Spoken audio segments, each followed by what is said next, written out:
Fazendo também para vocês aqui um vídeo sobre a Revolução Russa, tá? Também vou ser bem breve para o vídeo não ficar muito extenso, porque senão fica difícil para vocês baixar e também para mim enviar.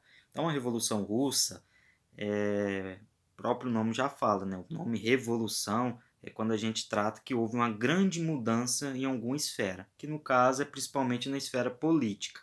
Naquela época, final do século XIX, início do século XX, a Rússia ainda era governada por uma monarquia, né? O famoso czar. Era ele que comandava a Rússia, né? Detinha todo o poder do Império Russo. Tá? E a Rússia, ele naquele momento, final do século XIX, do século XX, tinha o território mais extenso e mais populoso do mundo. Cerca de 127 milhões de pessoas é, morava na Rússia e 80% a 85% dessa população era formada por camponeses, onde eles falavam a terceira classe, o terceiro estado, ou seja, geralmente era de fato as pessoas mais pobres da Rússia. Alguns até passavam fome. E naquela época a Rússia estava com seu capitalismo extremamente atrasado em relação às outras grandes nações europeias. Então, a gente acaba dividindo o processo revolucionário na Rússia em três atos revolucionários. O primeiro ato aconteceu em 1905, quando houve a formação do Partido Social Democrata Russo. Tá? Esse partido ele era formado por trabalhadores russos que queriam que czar depor, na verdade, o czar e que a Rússia pudesse dar mais autonomia a esses camponeses, a esses trabalhadores. E acabou que esse partido ele se dividiu em duas partes.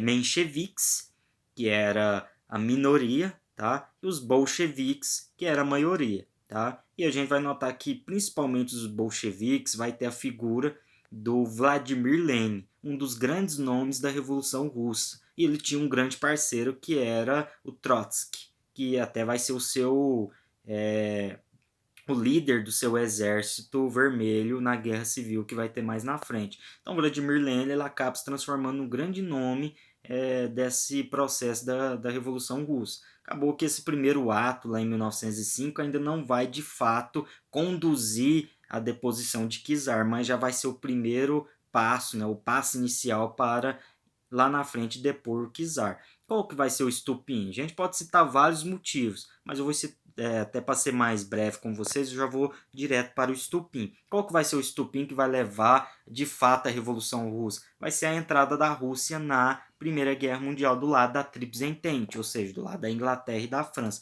Por que, que a Rússia vai entrar? A gente tem que entender que naquele momento a busca por território, por força, por grandeza na Europa estava muito grande. E a Rússia, né? Czar não queria que a Rússia ficasse atrasada. Só que também tinha uma consequência. A Rússia, ela não estava preparada para entrar numa guerra como foi a Primeira Guerra Mundial, numa dimensão ou numa proporção muito maior de qualquer outra guerra que já havia existido. Só que mesmo assim, Czar vai mandar seus soldados, e a maioria desses soldados eram camponeses, vai mandar eles para a guerra. Talvez a Rússia tinha um maior exército na Primeira Guerra Mundial. Só que os soldados eles não tinham preparos, alguns não tinham armas, outros não tinham uniforme. É onde vai acontecer que vários soldados vão começar a morrer. E em fevereiro de 1917, a gente tem o segundo ato revolucionário dentro da Revolução Russa. É onde os mencheviques vão conseguir subir no poder. Tá? Aí a gente pensa que a partir daí a Rússia vai começar a ter mudanças. Só que não, a Rússia ela vai ficar mais conturbada ainda no aspecto político, econômico e social. Por quê?